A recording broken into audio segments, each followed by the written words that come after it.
नमस्कार, मी संपादक श्री हनुमंत संतराम भेदे. आपण पाहताय मायमाऊली न्यूज चॅनल. पाहूया महाराष्ट्रातील ताज्या घडामोडी. श्रावण महिन्यात कावड यात्रेला धार्मिक, आध्यात्मिक आणि तपश्चर्येच्या दृष्टीने अत्यंत विशेष महत्त्व आहे.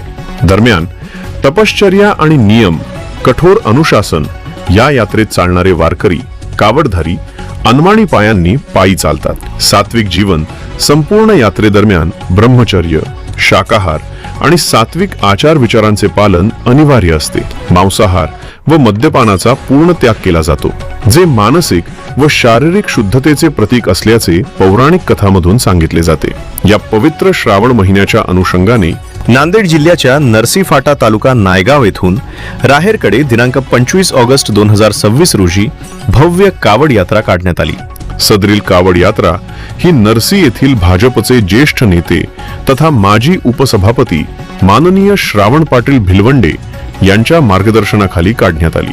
दरम्यान यावेळी या कावड यात्रेत उद्योजक राजू पाटील भिलवंडे, श्री साईनाथ अक्कमवाड, गजानन पाटील भिलवंडे, पत्रकार गंगाधर पाटील भिलवंडे, पत्रकार गोविंद टोकलवाड, युवा नेते श्री राजेश वडगावे, मोहम्मद शेख रमेश वासरे, चंदू कोकणे, मारोतराव वडगावे, सुनील वडगावे, मारुती बुक्के, विनोद पाटील भिलवंडे, लक्ष्मण बोधने, पांडुरंग पांचा यांच्यासह ज्येष्ठ नागरिक व तरुण युवकांनी सहभाग घेतला होता. त्यानंतर माननीय श्रावण पाटील भिलवंडे यांच्या वतीने येथील सिद्धेश्वर मंदिरात सर्व भाविक भक्तांसाठी महाप्रसादाचे आयोजन करण्यात आले होते.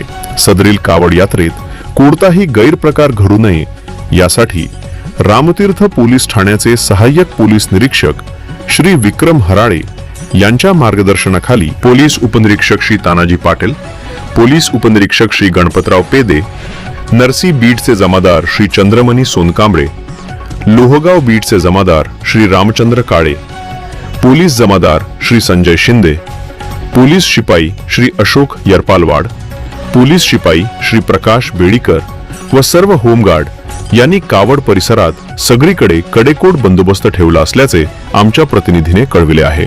मायमाऊली न्यूज चॅनलसाठी राहुल सोपान भेदे, तालुका प्रतिनिधी, नायगाव. महाराष्ट्रातील सत्य, निष्पक्ष व ताज्या बातम्यांसाठी पहा मायमाऊली न्यूज चॅनल आणि सबस्क्राईब करा. धन्यवाद.